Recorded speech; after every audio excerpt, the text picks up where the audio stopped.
In this video, we are going to be looking at ELK stack.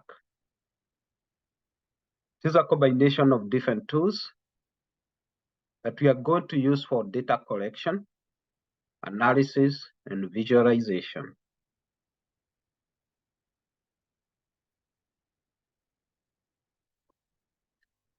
So the main agenda of this video is to help you to understand how you can harness the power of ELK. And ELK stands for Elasticsearch, Logstash, Kibana, Metricbeat, and Filebeat. It's not a must to have Metricbeat and Filebeat.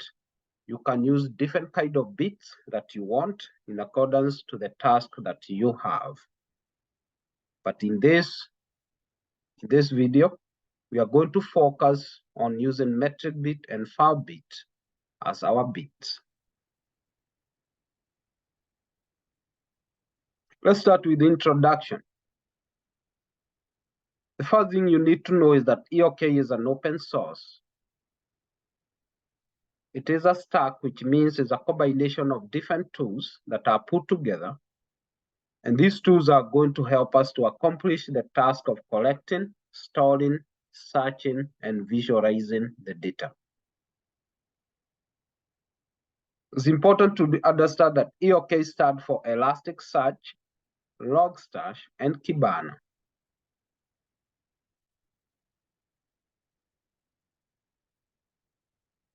Let's look at the ELK stack components. When we talk about the stack, we are talking about different kind of tools that are put together and integrated in a way that they can work with each other to be able to create an infrastructure that we can use to achieve all the things that we are going to talk about when it comes to data processing, storing the data, visualizing the data, so that we can create an environment that we can use and monitor what is happening in our Kubernetes cluster.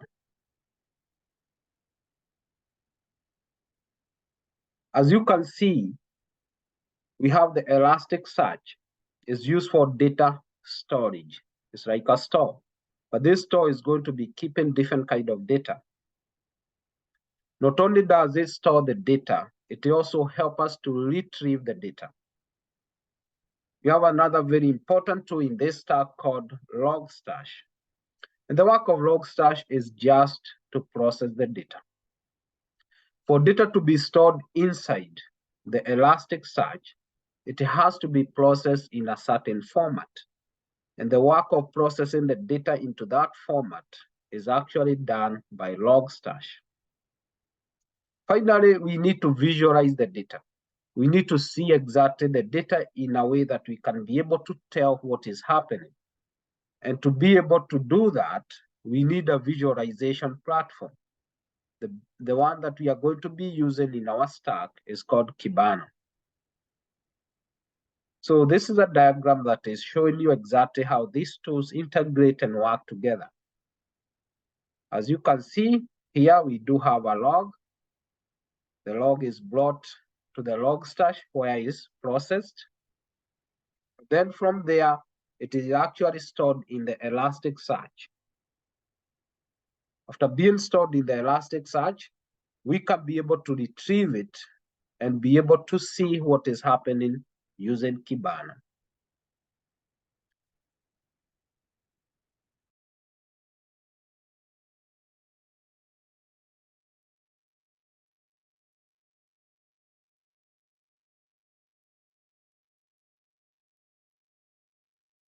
Now we are going to look at how the data flow from various sources to Elasticsearch through Logstash with Kibana at the middle, and we are using this Kibana for visualization. Again, the first thing you need to understand is that we are going to be storing the data and retrieving the data from the storage called Elasticsearch. Logstash is going to be helping us to process the data. And Kibana, again, is going to be doing a very good job of helping us to visualize the data that is stored inside the storage called Elasticsearch. This is a diagram that is showing you exactly how the movement of data is happening. For instance, we have the logs that are brought to the Logstash. The Logstash is going to format these logs into the format that can be stored inside the Elasticsearch. As you can see, Logstash is going to listen to the application logs and transform those to JSON format and send them to the Elasticsearch. Of course, we have 3 microservices, as you can see, and all these microservices are producing data. Those data, of course, in form of logs, are now brought to the Logstash, and Logstash is going to convert them into a format that can be stored inside the Elasticsearch. At this moment, don't worry about who is bringing this data to the Logstash. We are going to see exactly the tools that are going to be doing that. For now, you just need to understand that Logstash is very important because it's converting all the data, all the logs that are coming from different applications into a format that we can store inside the Elasticsearch, which is just the storage. And this storage is going to store this data in a way that we can be able to retrieve the data and be able to view it, what we call visualization, using a platform called Kibana. User will view the logs from the Kibana, which is the user interface of the Elasticsearch cluster.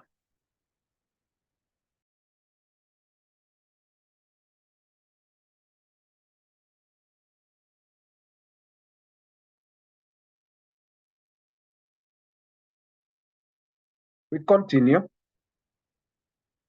Now we introduce a new concept, or we introduce new tools here, what we call the Kubernetes beat. And by the way, the ELK stack, we are using it to monitor the logs and to monitor the data in our Kubernetes. For now, we're just doing the concept. After this, we are going to get to the project. And in the project, I'm going to show you exactly how to deploy this ELK stack into your Kubernetes. Now we have the beat. A beat is just a lightweight agent that are going to be sending the data to the Logstash where they are going to be processed. And then, of course, they are going to be stored inside the Elasticsearch. Sometimes the bits are deployed where the data originate from. They can be deployed on the physical server or on a virtual system. In our case, specifically in the project we are going to do in this video, we will deploy the bits alongside the source, and they are going to be deployed as daemon set.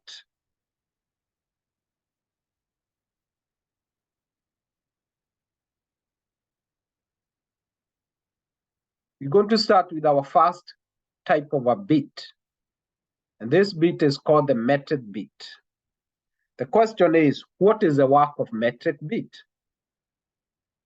The work of Metricbeat is going to collect the system and application level metrics. Metrics include data like CPU usage, memory, network traffic, disk usage. So that kind of information, which is what we call metrics, is going to be collected by the Metricbeat.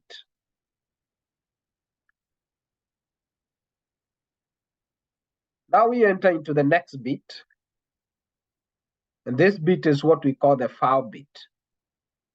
The Filebeat is going to be collecting and forwarding the log data. The other one, Metricbeat, is going to be forwarding metric data. Logs are very important because various applications that are going to be running inside the Kubernetes, they are going to be producing logs. And through the Filebeat, we'll be able to support various log formats, simplify the aggregation of the log, and also be able to centralize the location of the logs, because it's going to be able to collect all the logs from different files of the application that we have running in our Kubernetes cluster, and is going to be able to ship them into the storage. And that is what we are talking about, centralizing the source, or centralizing the logs that we are producing in our cluster.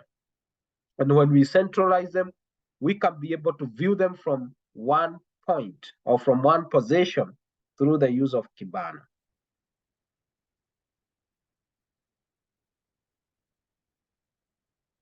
Now here we are looking at the Metricbeat and Filebeat integration. Metricbeat provides performance insight. It's going to help us to deal with what we call metrics. And metrics are very important, especially when analyzing the performance of the system. Filebeat, on the other hand, is very important for log aggregation. Whenever application is running, it's going to produce what we call logs. So let's look at this diagram. And as you can see, we have the log files. The logs files are coming from different servers. And we say that when we are talking about the bits, we are going to be deploying them at the source of the data. And that's what we call the daemon set. So we have 3 servers. You can see that we do have the log files, we do have the system metrics, and we do have the network packets. When dealing with the logs, we are going to be using Filebeat, which is going to be collecting the logs from the system and is going to be shipping them straight to Elasticsearch, or can ship them to the Logstash, where they are going to be formatted into the JSON and then directed to the Elasticsearch, where they are going to be stored, centralized, and stored for easy retrieval. Look at the system metrics. It's going to be shipping the metrics, the data in form of metrics, to a central location where they are going to be stored and also formatted, and that is going to centralize the metrics for easy retrieval. And finally, we have a network packet. We can use the packet bit. And the packet bit is going to help us to ship the data that are pertaining to the network. Anything that is connected to the network of our system, all that kind of data is going to be collected and, of course, shipped to the central location by the packet bit. When all this data is centralized at one location, we can be able to visualize this data using Kibana.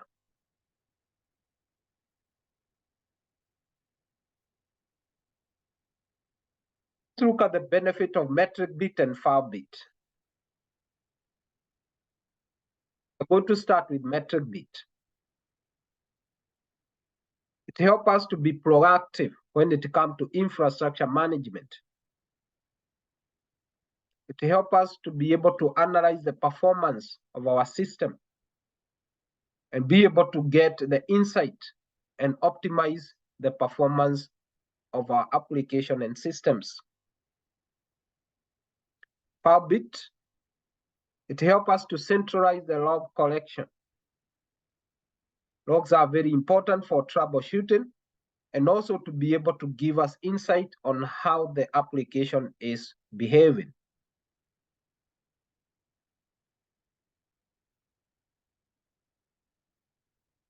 Here we look at the ELK application. In our case, it's going to consist of Elasticsearch, Kibana, and Logstash. Those are the main components. However, we are going to add bits for the purpose of collecting metrics. So we'll add the Metricbeat. And for the purpose of collecting the logs, we'll add the Filebeat. The purpose of ELK is to aggregate and search through the logs and crucial microservices architecture for effective debugging. So it's going to be to help us to aggregate the data such as logs, such as metrics, which is very important, especially when it comes to the performance and also troubleshooting, and debugging of our Kubernetes cluster. And also microservices. We have to remember that, of course, Kubernetes is running microservices.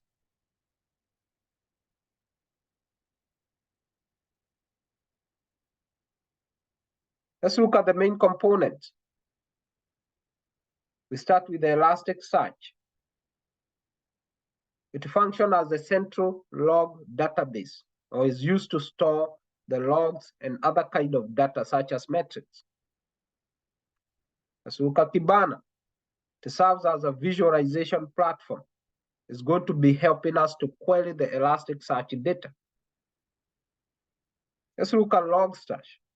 It's going to handle the data ingestion, or is going to be involved in the conversion of the data into the format that we can store inside the central storage called Elasticsearch. Of course, all these data are collected from different sources. And of course, they are shipped to the Logstash or Elasticsearch by what we call bits. So we have the Filebeat, which is very vital for log exporter or shipper. It's going to be forwarding logs to the Logstash, and the reason is for processing purposes.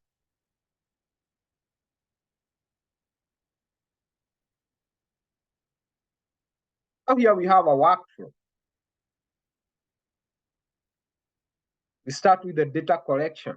Logstash is going to be ingesting data in the form of logs from different sources. They are going to be coming from different sources, and they are going to be different kind of data, metrics, logs. When you take on to logs, Filebeat is going to be the one that is shipping them to the Logstash. Logs are then going to be stored inside Elasticsearch, which is going to be acting as a centralized database, and is also going to be making the work of retrieving the logs and other type of data easy for us, so that we can be able to visualize everything through what we call Kibana. Visualization and analysis. We are going to use Kibana to query Elasticsearch data.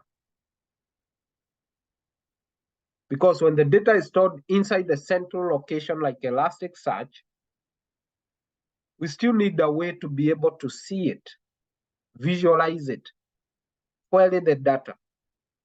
And to do that, we need a platform. And the platform we are going to use is what we call Kibana.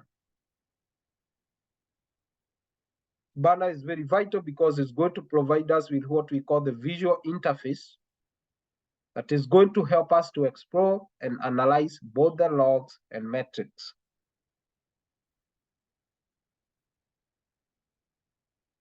And that's the end of our concept. It's just a concept. Now we are going to enter into the project and see exactly how we can deploy ELK stack into the Google Kubernetes engine. Now I'm going to turn to the Google Kubernetes engine platform. And this is how it looks like.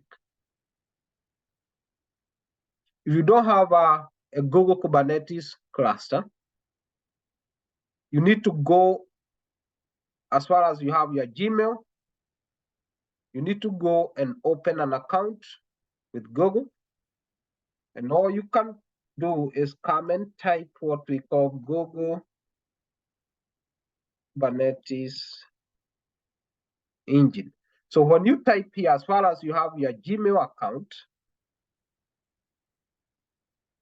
it's going to open all these kind of suggestions. And what you are looking to is to enter into the Google Cloud. So you are going to look at something like this, Google Kubernetes engine, you click on it. And when you click on it, it's going to take you to this page. And in this page is going to tell you information like this. If you want to have a Google Cloud account, you can go ahead, go to the console, and you can get a free $300 credit to start with. To take advantage of this, you have to go and go to the console. And it's going definitely, of course, to take you through the steps that you need to fulfill for you to be able to open an account. For my case, I already have an account, so it took me straight into my console. In the console is where you are going to see all these kind of services. For instance, here, I can search for any resource. I can search for any resource that I want to use from Google. It's very similar to other clouds. I can search for compute engine, which is going to help me to create servers, etc. But in this case, we are searching for what we call Kubernetes engine. And if you type Kubernetes engine, it's going to open different kind of options. You just need to click on it, and it's going to take you to this page. However, for your case, you are going to have to create your cluster. Create a cluster. When you come to this page, you're going to come here and say create. When you say create, it's going to give you two options. Either you can do the autopilot or you can do the standard mode. For this project, go with the standard mode. So you are going to configure the standard mode, and all you need is to mention the number of nodes that you need, input information like the name of the cluster and all that. And of course, when you are done with that, you are going to be able to launch your stack or your Kubernetes stack. And finally, you are going to have something like this. It does take some minutes before you can create your own cluster. In my case, my cluster have 2 nodes. I'm not going to go deep into this video about the Kubernetes cluster. If you want to know deep on how to create the Kubernetes, most likely from scratch, you need to register for our Kubernetes training at Amazingdevops.com. But here, I'm just really concerned about how we can deploy the ELK stack in our Kubernetes infrastructure and be able to monitor or be able to see the metrics or be able to monitor logs and see exactly how our systems are operating. That is the main purpose of the video today. Now, after creating your cluster, which will take a few minutes, maybe let's say 3 minutes or 4 minutes, you're going to have something that looks like this to be able to tell you exactly the number of nodes, to be able to see the total number of CPUs, to also be able to tell you the total memory that you have. And of course, in this case, I'm getting some notification, which is not an issue at this point. Now, what do we do from here?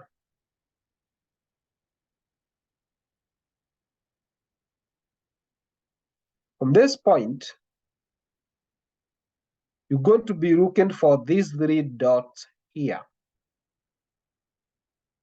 Click on them, and you are looking for connect. So you click on connect, and it's going to give you, because it need to create a kubectl configuration certificate so that you can be able to run the kubectl commands on the command line. So you need to take this, just copy to the clipboard, then come down here and click on run in Cloud Shell.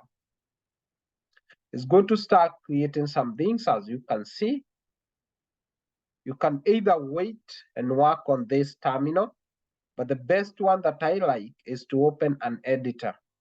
So I'm going to skip the other terminal, and I'm going straight to work on the editor. If you are familiar with Visual Studio Code, this is very close to how the Visual Studio Code looks like. So it's going to be very straightforward. When you come to this, all you need to do is to come here, click inside, and paste what the command that we copied and enter. So when you do that, it's going to give you two options. Either you are going to reject or authorize. In our case, we need to authorize this.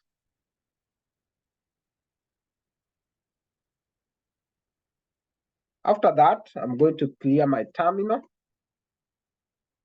What I need to do is to do ls. Of course, for your case, you are not going to have any folder. Nothing is going to be empty. I need to remove all this information.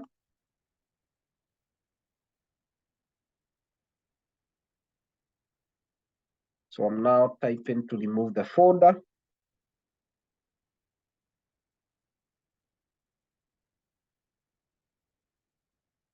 All right, now we have a clean shave and we can start from here. Now, what do we need to do at this point? At this point, what we are going to do is first of all to enjoy a few commands about the cluster. Let's check how many nodes we have. I'm going to increase the font size. Right. kubectl get nodes. This is going to get the nodes that we have. Yes, we have two nodes. As you can see, this is the name of the first node. This is the name of the second node. Let's see how many spaces we have. Namespace, kubectl get namespaces. Namespaces. I need to spell this correctly. And as you can see, we have a few namespace. A namespace is just a space where you can deploy your resources. It's a way we can give Kubernetes resources or divide Kubernetes resources among different teams. If we are using just one cluster for 3 teams or 2 teams or for the whole organization, we need to divide the cluster resources so that we can give each team a space for them to deploy their applications. And to do that, we can use the namespaces. So now, what we need to do is to clear this. And now we are going to check the points. Again, if you want to understand exactly what these things are, you need to join my training on Kubernetes. The pod is nothing but is the smallest deployable unit in Kubernetes. Again, when I'm training, I go deep into this concept. But today, again, we're just focusing on the stack, ELK stack, and how to deploy this stack into the Kubernetes infrastructure. So the pods, we are just looking to see, do we have any containers that are running in this cluster? And of course, we don't have anything in the default namespace. When you don't put in a namespace, of course, it's always going to go straight to the default namespace. So to start with, we're going to clear this. I'm going to take you to another kind of notes that you are going to see. Of course, we are going to provide this note to you. Now, this note contains exactly, as you can see, the title, creating and deploying ELK stack on Google Kubernetes engine. And we do have the source code here. We have the link to the source code. And this is the link to the source code. Of course, the source code for the whole project is actually stored in GitHub. If you don't have a GitHub account, again, you can join our training and you can see exactly how you open a GitHub account and how you can be able to push and pull the source code to the GitHub and also from GitHub to your terminal. So we go through all that. So now what do you need to do? It's just a matter of clicking on this, or you can just copy this. Most likely you can click on it and it's going to take you straight to where the source code is. However, in this case, if you don't have a GitHub account, you need to first of all sign up. In this case, I do have a GitHub account, but in my case, I can just take it from here. So now we go back to the cluster. And what we need to do is to bring the information or to bring the source code from the GitHub and bring it in this environment that we are in. How do we do that? We're going to come here to the code. We are going to copy this. You can see I came to this green portion. I clicked here, and of course, it gave me some different kind of options. I need the HTTPS link. I copy this link on my clipboard, and I come back to my cluster. Now, to be able to bring this source code from the GitHub, which is nothing but is an internet storage for our source code or for our code or files, we need to type this command git clone. But again, for you to be able to do this, you must have the Git installed in your system. So if I type the Git binary, it will show me some information. So this is a true confirmation that Git is installed.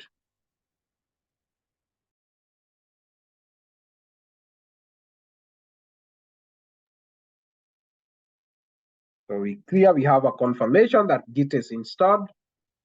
Now we can run the command git clone. We paste exactly what we copied from the GitHub and we enter. When you enter, you're going to see that we have been able to clone the source code and now is in our terminal. So we are going to clear this. Now next, what you need to do is to run the command ls. It's going to list the content that are inside our directory. And as you can see, we do have this folder here with us. This folder came, of course, from GitHub. So now what do? We go to change directory and we are going to enter into this new directory. Okay, and then tab it and enter. When you do that, you can clear your terminal to have enough working space. And then you can do ls, again, list the content, and you are going to see that you do have different kind of manifest. This is what we call the Kubernetes manifest. Again, it's a concept we usually go through when we are training the Kubernetes sessions. We do help you to know how to write the Kubernetes manifest from the start. But in this case, I'm not going to be going through that. I'm just going to be helping you to know exactly how to deploy the ELK stack into the Google Kubernetes engine. Now, we have different kind of manifest. You can go through all of them. And the first thing I'm going to do is to kind of create a space here. I'm going to start with the curator -cronjob.yaml. So this is very important. We need this curator. Of course, the work of curator is to make sure that we are able to clean our storage after every given time, in a time interval. You have to remember that as we continue to ship more data into the Elasticsearch, what is going to happen to our storage is that it's going to continue to be filled up with information. So if we don't schedule a way to clear the logs, clear the data, our storage will not be able to be effective anymore because we will not have any space. So to be able to do that, we need to create what we call a curator. And in this case, we are writing a cron job that is going to help to clear our store or clean our store after maybe 1 week, 5 days, 3 days. It's up to you. You can decide exactly what kind of cron job that you want. And this helps, of course, to keep your system effective and to always make sure that you do have enough space to store the data that is being shipped by the bits. Otherwise, if you don't do this, you don't have enough space to be able to store data continuously. The next thing we have here is a namespace. We are going to create a namespace, and the name of the namespace is dev. You can create any namespace. You can create a namespace called production. You can create a namespace called quality assurance. You can create a namespace based on the department or based on the organization a preference when it comes to the naming spaces. So you have to decide again, this is something you have to talk to your team and come up with a clear way that you want to create or demarcate your cluster into different namespaces so that you can give different teams ability to work and also share the resources. We start with the first one, which is Elasticsearch. This is the entire manifest that we are going to use for our Elasticsearch. As you can see, they contain different kind of manifest. We are first of all creating a service account. Second, we are creating what we call a cluster row. Then we are going to create what we call a cluster row binding. And then, of course, we're going to have what we call a stateful deployment. There is two types of deployments. There is stateful and stateless. They both differ. The stateless, of course, is not going to be in the Kubernetes. It doesn't require any particular volume from the Kubernetes because it doesn't require any storage space. But when we come to stateful, like this is a stateful because Elasticsearch need space. It need, of course, what we call the PVC. That is persistent volume, so that it can be able to store the data that is coming from different shippers. So because it does need the persistent volume, therefore it become stateful set. If it doesn't need persistent volume claim, then it become stateless set. That's the difference. For stateless set, usually they are usually web servers. And web servers, all they are doing is to run what we call static content. As you can see, we continue. You can see here we have to create a volume. We have to mount a volume because we do need persistent volume for this Elasticsearch. Otherwise, it will not be able to store the logs and other data. Then we do need a service account. Service account is to be able to expose this stateful set to the internet. So we do need a service account, which usually act like a load balancer. Next, we do have the Filebeat. And Filebeat is what we usually call the daemon set. As you can see, I'm looking for it here. We are going to deploy this as a daemon set. A daemon set means we're going to deploy it in every source. What does that mean? Our Kubernetes have 2 nodes. It means that in each node, we are going to have Filebeat. Another daemon set that we have is Metricbeat. It's also going to be in the form of daemon set. We come here, look for it.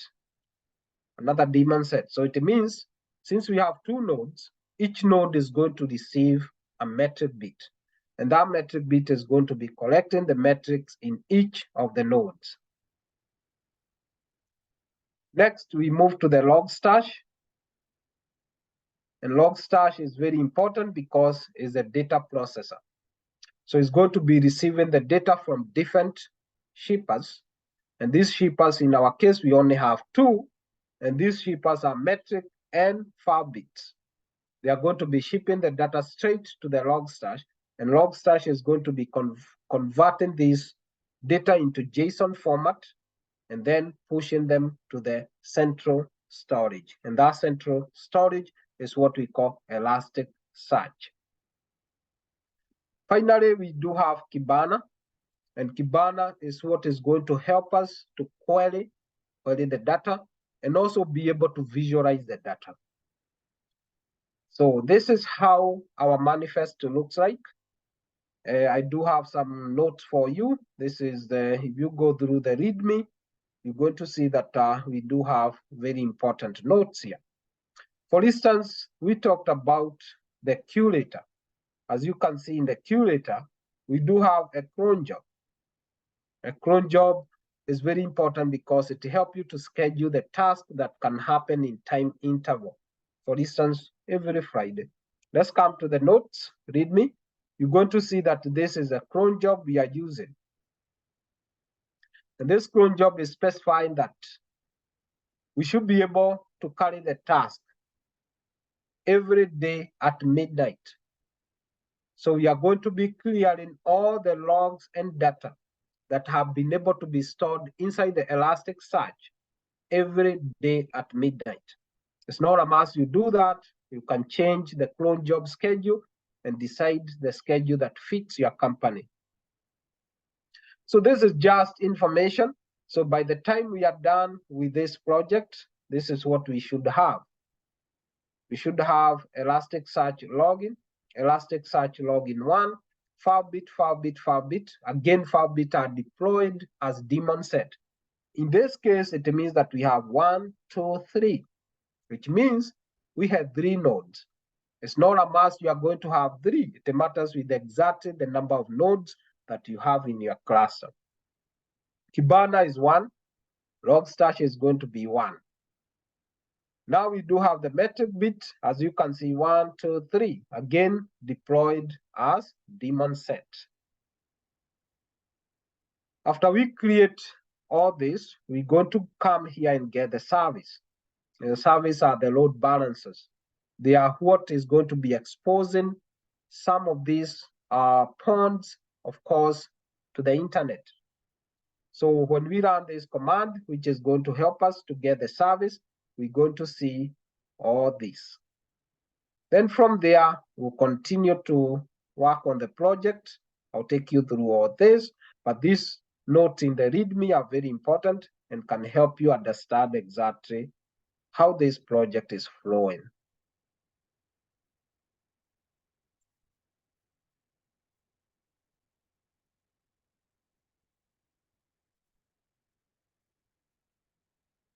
Now, what we need to do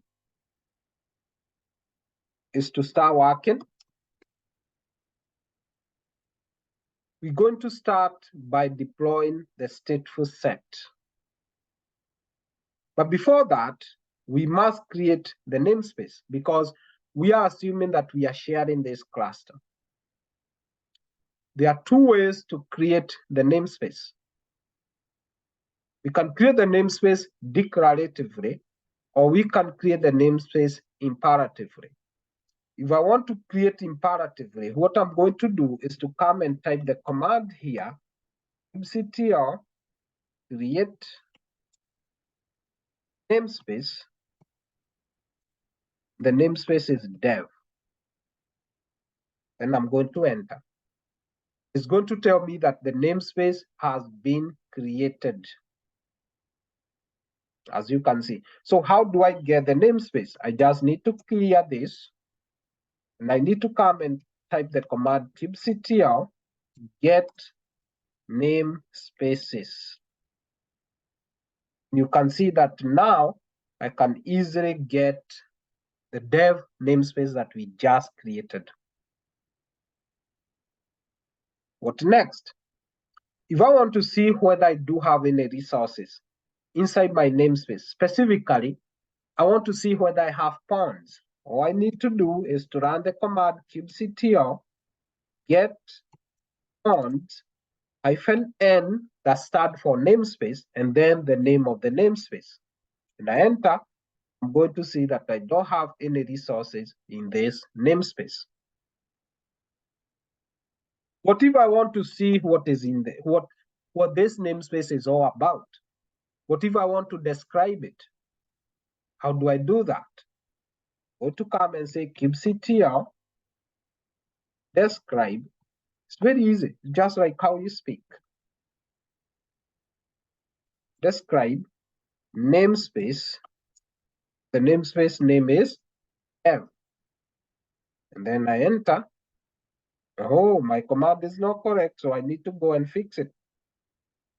kubectl enter. You can see that we do have the resource quota. So it's kind of help to demarcate the resources and help different teams to work in the same cluster. We clear this and we are done with the first step. So now we move to the next step. And the next step is we're going to start with the Elasticsearch, which is a stateful set, which means it's going to require persistent volume. Click on it, and we're going to deploy it. But this time, we are not going to deploy this imperatively, but we are going to deploy this declaratively.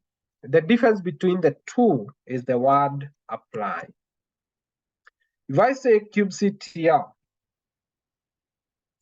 create, that become imperative. If I say kubectl apply, this become declarative. So we go to declaratively deploy the ELK. kubectl apply -f stand for file name. Then, of course, the file is here. So since it's already in your terminal, if you type the first 3 letters and then you tab, it's going to populate the rest of the information. Now, here we must state exactly the namespace we are going to deploy this stateful set. Let's go through here. We have to be careful because if you look carefully, we do have the namespace indicated. And the namespace is dev. So we're going to come here and say dev. Again, make sure you spell the namespace correctly. Again, at the same time, make sure the namespace already exists. If you don't create the namespace at the beginning and you try to run this command, it's going to fail. Enter. There is something that kubectl apply -f help. All right, let's see where the issue is. Unexpected. All right, let's see where the issue is. Going to clear this. kubectl, come here. We do have that information here. Can copy this kubectl apply -f. Name is Elasticsearch. Habit. Then the namespace is -n, because we have to indicate the namespace, and then of course we have to give the namespace name. So make sure that you have these flags. We call them flags. You have this flag and this flag as part of your command. Enter. And when you do so, you're going to see that we are going to be able to create this information. So we created this. So I clear this. And as you can see, now if I come here and say kubectl get ponds namespace -n dev, you're going to see that now we do have the Elasticsearch running inside our namespace.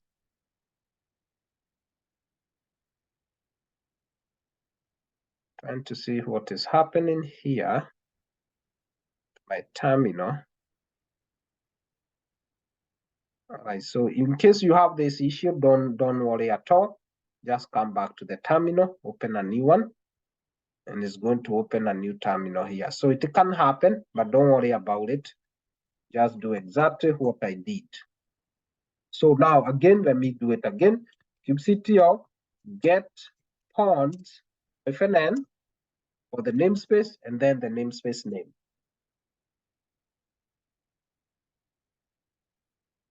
kubectl, yes. So now you're going to see that you do have these ponds running inside your namespace. We are done with the Elasticsearch. It's a stateful deployment, or is a stateful set. Now, next is to deploy the Logstash. Again, you have to make sure that you are noting that all the resources are going into one environment or one namespace. Again, we're going to do it declaratively. kubectl apply -f, and we give the file name. Logstash. Okay, in this case, there is something that is not correct. Now open a new terminal. I forgot that I must return back to the folder that we cloned earlier. So I have to do ls. Can happen. If it happens, it's easier to navigate. And you have to do cd. You must be in this directory where all your manifests are. Otherwise, it's not going to deploy. Now we are back there. So we do it again. We run the command. Ctl apply -f, and then of course Logstash. Going to populate itself -n, and the dev is the namespace, and then you enter. Again, I'm making mistakes when typing the word kubectl. It's not a big deal. You just have to go and correct it.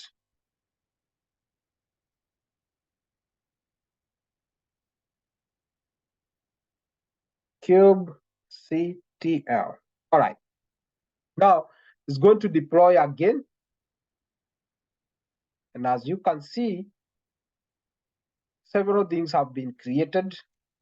We're going to clear this. And now let's look at the number of ponds that are in our namespace. kubectl get ponds -n for the namespace, and then the namespace name.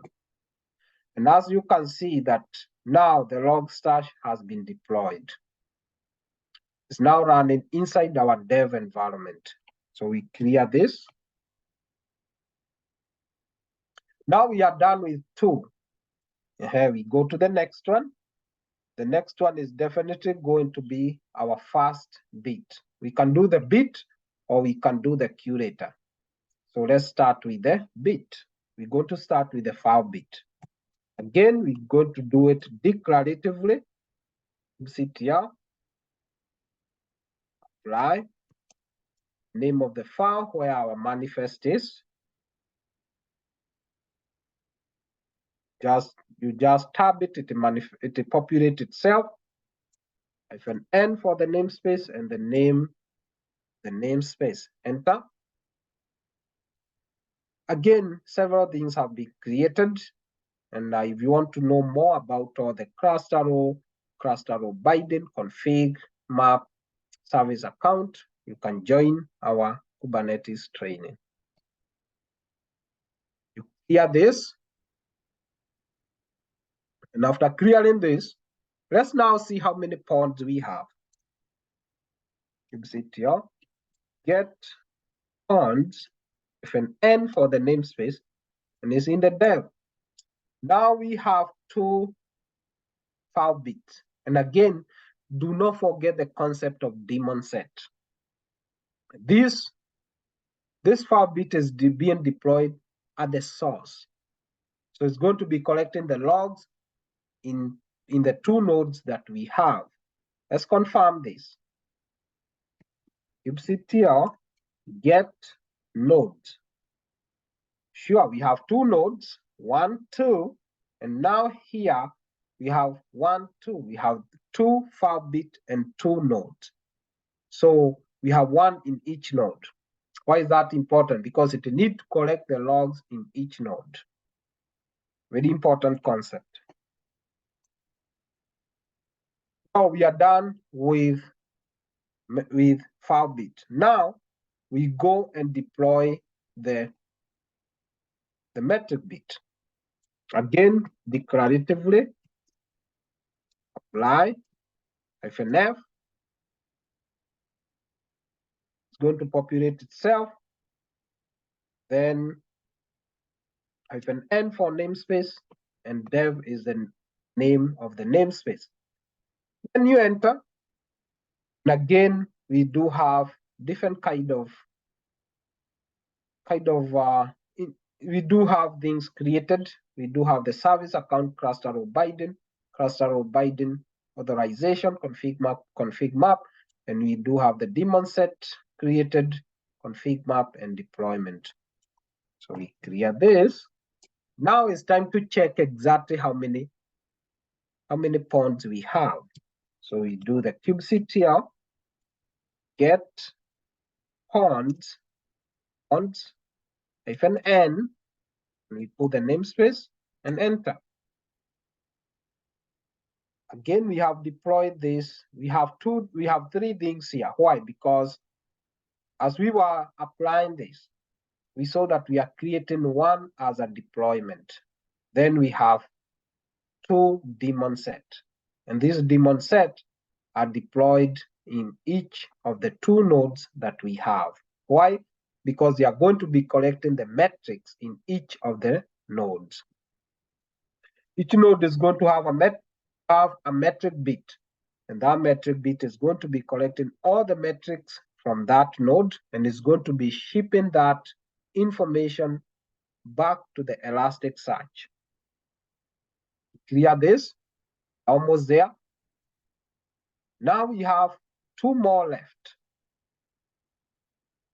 Our Kibana. This is our visualization platform. This is a platform that we are going to access its UI on the internet. This is a platform that is going to help us to query the logs, query the metrics, and is going to help us to access the information inside the Elasticsearch. Let's deploy it. We're going to deploy it declaratively. -F, banner, -N, and then namespace. Enter. And of course, you are going to see that the deployment has been created and a service account for Kibana has been created. So we clear this. Now let's see how many pods we have in our namespace. kubectl get pods -n dev.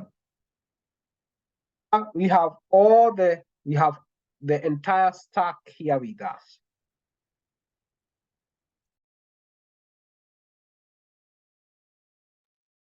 The entire stack is here.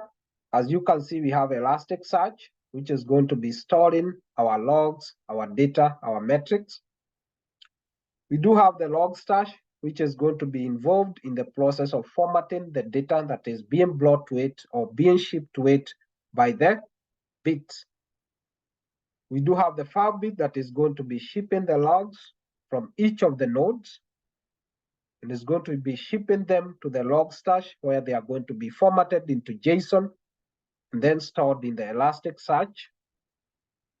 We do have Metricbeat that is going to be collecting metrics in each of the nodes, and the metrics are going to be shipped again straight to Elasticsearch, or they can be shipped to the Logstash, which is going to format them into the format that we can view or can be stored inside the Elasticsearch. Finally, we do have the Kibana, and Kibana is what we are going to be using to query the data that is stored or centrally stored in the Elasticsearch. But there is one thing we have forgotten. One thing is still remaining, and that is the curator. Going to be collecting a lot of information, and we need to make sure that our Elastic storage does not become an issue to us. We need to clean it. We need to clear the logs so that we can create more space for more logs and more data to come in. As the shippers continue to collect and ship the data, our storage is going to continue getting smaller and smaller. So we need at a certain given time to clean the store so that we can accept more logs or more data. To be able to do that, we are going to deploy a curator. How do you do that? kubectl apply -F. This is our name of the curator, and it's going to be in the same namespace as other resources, dev. And when we enter, it's going to tell you that it has created a curator for us. Now, this curator is going to be cleaning our Elasticsearch every day at midnight. Again, you have the freedom to modify the schedule. Via this, let's now see what we have. kubectl get ponds -n dev. As you can see, we have all this information. So everything is good, everything is running, all the ponds are running. Now, what do we do next? Clear this. How do we access Kibana? How do we access metrics? How do we see Elasticsearch? Now, that's the step we are moving now. So everything is ready to go. So we are going to come here and run the command kubectl get service svc. Service is a short form of services. And we have to specify the namespace. We are not getting from everywhere. We are specifically from one namespace that we have used to deploy the resources. Enter, and you are going to see that we have three, as you can see, we have three service account or services.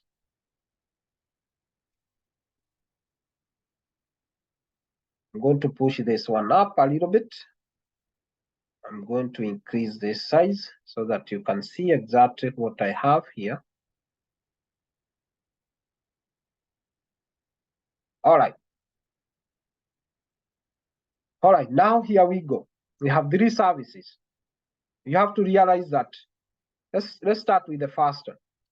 The type is the node port cluster IP. Cluster IP, cluster IP, cluster IP. All of them are cluster IP, which means we cannot access them on the internet. None of them has external IP, but at least we can see the port number. For the Elasticsearch, we have 9,200. The port number, or the node, not the port number, the node port is 31335. The protocol type is TCP. Let's look at Kibana. Node port. Again, we don't have any external IP, which means we cannot access it through the internet. And the port number is 5601. The node port is 31336. And the type of protocol is TCP. Logstash, we don't need to access it through the internet, so we are not going to bother about it, but at least we can see its service account. Now, two things here. You see, of course, we don't have the bits. We don't need to access the bits on the internet. The most important thing that we need to access through the internet, its UI is the Kibana, because we are going to be using Kibana to query the data. We are going to be using Kibana, of course, to visualize the metrics and also to visualize the logs. We need to know that. We need to visualize the log for troubleshooting purposes. We need to visualize the metrics for performance purposes. We can look at Elasticsearch just to confirm it is running. But the way we are going to do this is that we must create external IPs. How do we create external IPs? That's a good question. It's going to be very easy. So you're going to come here and type kubectl edit. We have to change the node port to load balancer.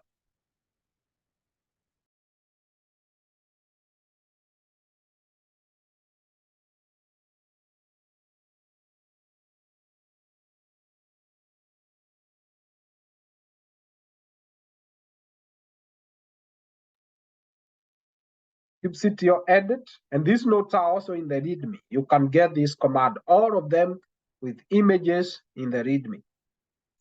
So we are doing kubectl edit. We're going to start with Elasticsearch login. Exactly the name, don't bother yourself, just copy. We have to paste here, but again, we have to tell Kubernetes what it is. kubectl edit what? Service. Now that's not enough because Kubernetes is like, what's the name of the service? We now give it to Kubernetes, of course, the service name. But again, there is still some information missing. In which namespace are we in? Let me make it so easy, you know. So you enter, and it's going to give you this manifest. Now, you're going to come all the way to the bottom, and you need to change the type. So if you don't know how to edit your files using editors on the terminal, you can join my training, the Linux training, where we go through all these kind of issues on how to edit, how to create files, how to input information, how to edit the file on the terminal. That's something we do all the time. So now what we are going to do here, you have to go on your keyboard and you have to press on insert. You see, insert is showing on the page. You must click or press on insert if you are going to be able to edit this manifest. After you do insert, you are now ready to insert your information. So we're going to change this from a node port to a load balancer. Again, if you don't understand what a load balancer is, register for our course. We're going to help you to understand different kind of load balancers and what they do. But specifically here, we are just focusing on ELK and how to deploy the ELK stack in your Google Kubernetes cluster. After you do this, you need to save it. How do you save it? You have to start by pressing escape on your keyboard. When you do escape, insert is going to disappear. Then you have to go to shift and colon.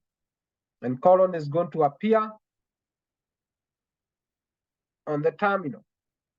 So you have to do X and then exclamation marks, which means is you want to save your information.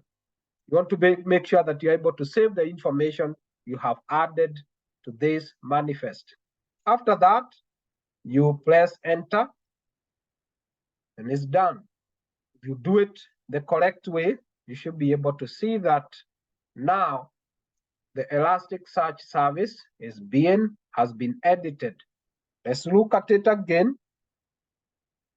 Let's see what is happening. As you can see, we are now about to get the external IP address. When we get the external IP address, we can access this through the internet. We do the same thing for the next service, and this one is Kibana. Come there. I'm just going to use, because it's the same concept, I'm just going to change the name of the service. Enter. And again, you come all the way to the bottom and you look for the type. We're going to change this node port into what we call the load balancer. Again, you must insert. After inserting, you can now be able to edit. We backspace, remove this. Load balancer. After that, escape, shift colon, X, exclamation mark, out. We just have to press enter and we're out of the editor. Now we clear this and we record the command to check our services.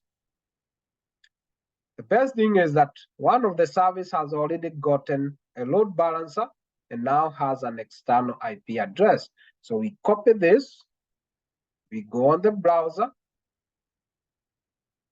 we paste this, we come and check the port number. It's 9200. We put colon 9,200 and we enter.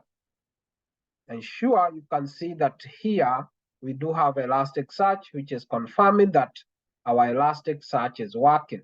And as you can see here at the top, the Elasticsearch, we are able to get the logo for the Elasticsearch. And this is confirmation that our storage is up and running.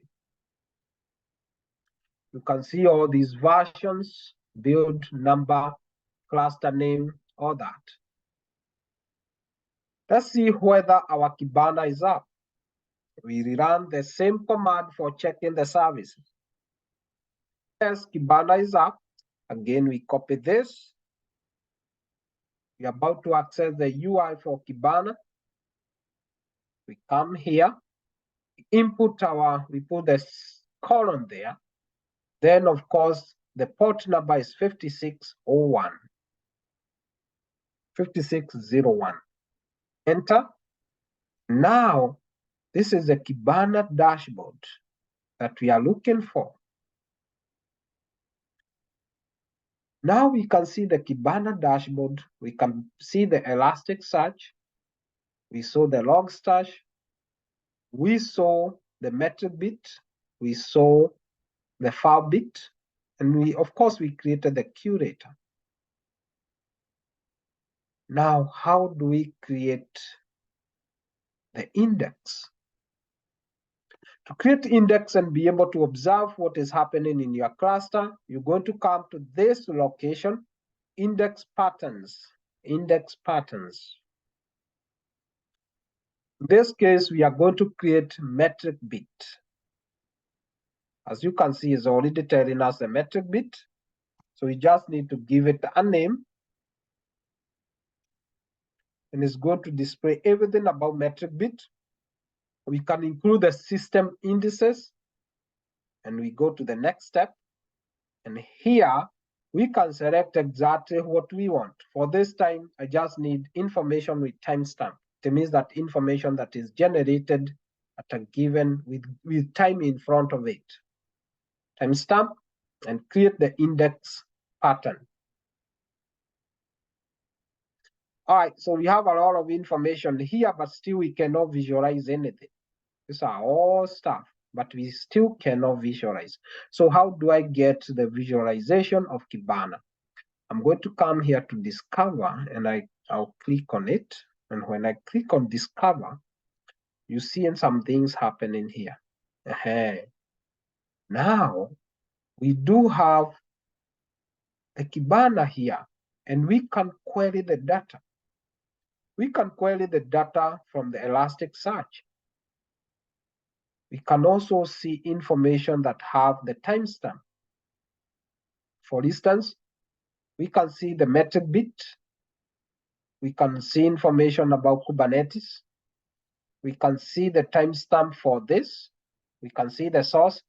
This is all information. And of course, you can get more information on this side. It's a lot of information that is being generated and shipped into the Elasticsearch. Let's return back to the cluster. Let's clear this. And let's again see, sit here, get ponds -n F. We have the ponds, all the ponds are running. So what do we need to do? You can either escape this one, you can go out of this. I'm going to close that, and now I'll be back to the Kubernetes cluster. Now, if I click here, because this is how the console of the Kubernetes cluster looks like. Now, if I click on the workload, I can be able to see all the things that I deployed here, including the curator itself. If I click on the curator, I can see exactly how it looks like. I can see the schedule. You can see the container logs. You can go here and do more and kind of familiarize yourself with exactly what is happening. It's an ingester. You come back to the workload. You can see the Elasticsearch login. From here, you can see the CPU utilization, the memory, the disk. These are all the metrics. You see all this information. You can come here and dig deeper. We have 2 of them stateful set. They are 2, and they are already up and running. Let's return back to the workload.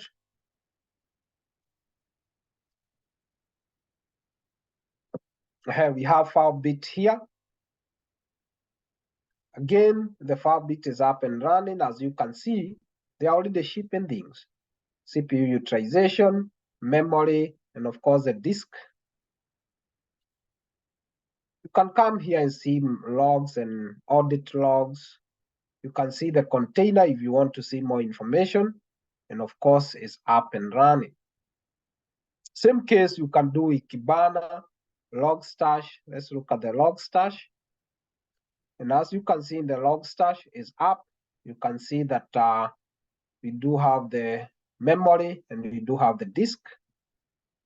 You can see there's 30 gigabytes. I want us to look at the next one. And of course, we do have the Metricbeat. And again, so everything is working perfectly fine. But you can come here and familiarize yourself with more information. Now we are done with the workload. Workloads are those pods or containers. Now we look at the services and ingress. As you can see, we do have the external load balancer that we created by editing the manifest. That is for Elasticsearch and Kibana. And when you are here in the cluster console or the cluster, we can call it the Google Kubernetes console, you can simply click on this and it's going to take you straight to your Elasticsearch, you see. Or you can click on it and this one is going to take you straight to Kibana. So you can do that. You can access them straight from the Kubernetes console. Again, you can click on each of it and it's going to give you more information. As you can see, CPU, memory, all of them, and you can even be able to view the name of the load balancer, how the load balancer look like, the load balancer IP. You can do all that. You can see that information. Then let's come back here. Same thing with Kibana login. You can see the information. We do have CPU, memory, and the disk. You can see the pods, all that information. And you can see the port number. You can see the node port, target, and also the protocol. Application, of course, you can add more application as you want. Then secret and config map, we have a lot of them that we created. When we talk about secret and config map, you have to remember that Kubernetes stores secret in the form of what we call the bit 64. Again, that's a concept we cover. We do have the Filebeat config, this information that we need to run our application. Storage, you can create storage as you want. Let's look at the storage class. We do have these classes of storage available to us. We do have persistent volume claim. You can claim more volume for your application if you want. And then you can refresh this. I'm waiting for it to refresh itself. Now we return back to the cluster. We have been able to deploy all this. So what do we do with it? After we have accomplished exactly what we want, we need to go and destroy this information. So how do we destroy? There are 2 ways. You can come here to the workload, select all of them, and delete. You can do that, that's fine, but that's not the best way. The best way is to return back to the clusters,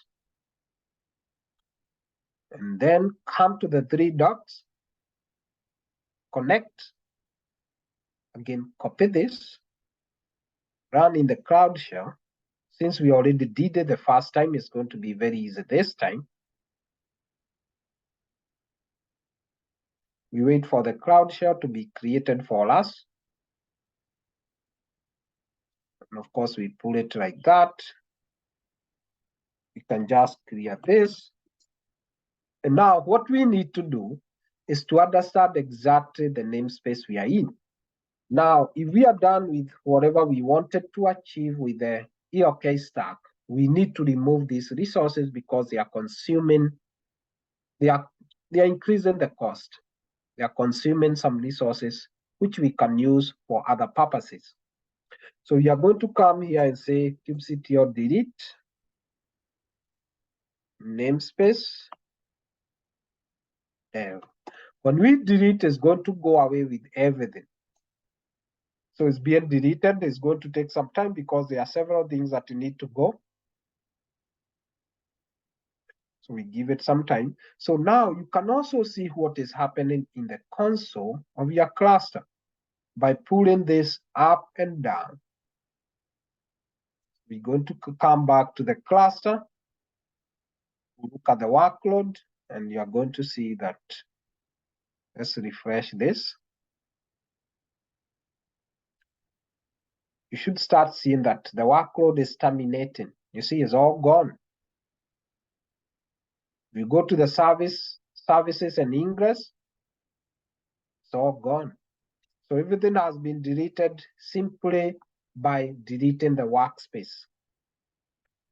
Again, we lost some information. So you have to know exactly how you want to do it. But again, I wanted to remove everything from this cluster. So now if I come and say kubectl get cons -n dev, there is not going to be anything of that sort. And we have been able to achieve our set goal.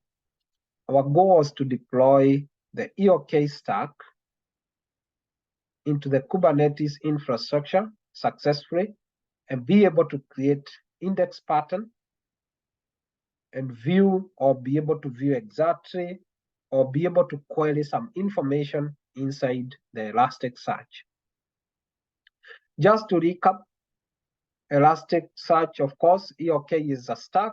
It's a combination of many or different kind of tools. In our case, our ELK consists of Elasticsearch. We have the Logstash and we have the Kibana. But on top of that, we do have the bits. The bits are the ones that are shippers. They are deployed as daemon set in each of the nodes. And they do collect the logs. Those ones that collect the logs are what we call the Filebeat. And those that collect the metrics are what we call the Metricbeat. So our session has been successful and we have been able to accomplish what we set at the beginning. Thank you.